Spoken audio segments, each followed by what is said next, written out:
فمع غضب الجماهير وغضب مجلس الإدارة وغضب محبي الأهلي وغضب الخطيب نفسه من سوء الأداء. الأهلي يا جماعة فقد شكله، فقد هويته، الأهلي فقد روحه، الأهلي فقد رؤيته في الملعب.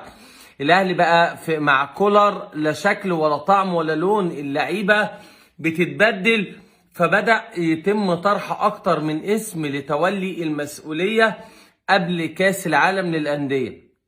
أهم اسمين تم طرحهم على النادي الأهلي في حالة لتولي المسؤولية في حالة إقالة كولر: واحد جوزيه جوميز مدرب الزمالك السابق واللي ملعلع في الدوري السعودي، والمدرب الثاني رينيه فايلر المدرب السويسري السابق واللي مرتبط بجماهير الأهلي بشكل كبير. فالكلام اللي عمال يتسرب ويطلع من بيراميدز بان النادي الاهلي بيتم مجاملته واللعب في اللوايح وفين المبادئ وفين القيم بتاعه الاهلي وي ده يا راجل الاهلي اتعرض عليه ابراهيم عادل بكوبري بلجيكي وبكوبري روسي، والنادي الاهلي قال لك لا، ابراهيم عادل لو عايز يجي الاهلي حاجه من الاتنين: لا نادي يعرضه للبيع بسعر مناسب واحنا نشتريه، او في حاله انه ما يكونش تحت قوة بيراميدز خرج والنادي اللي باعه برغبته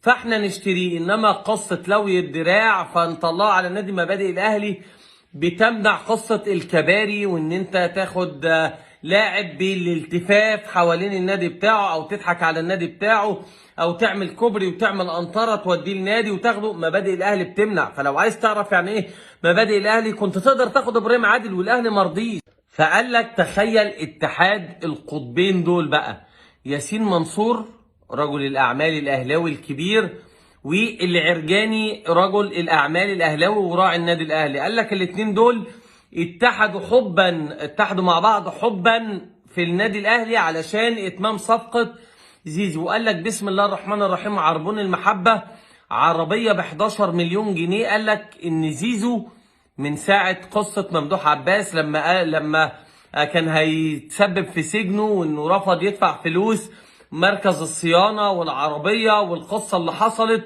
قال لك الاهلي بيعوضه. قال لك النبي قبل الهدية عربية ب 11 مليون جنيه.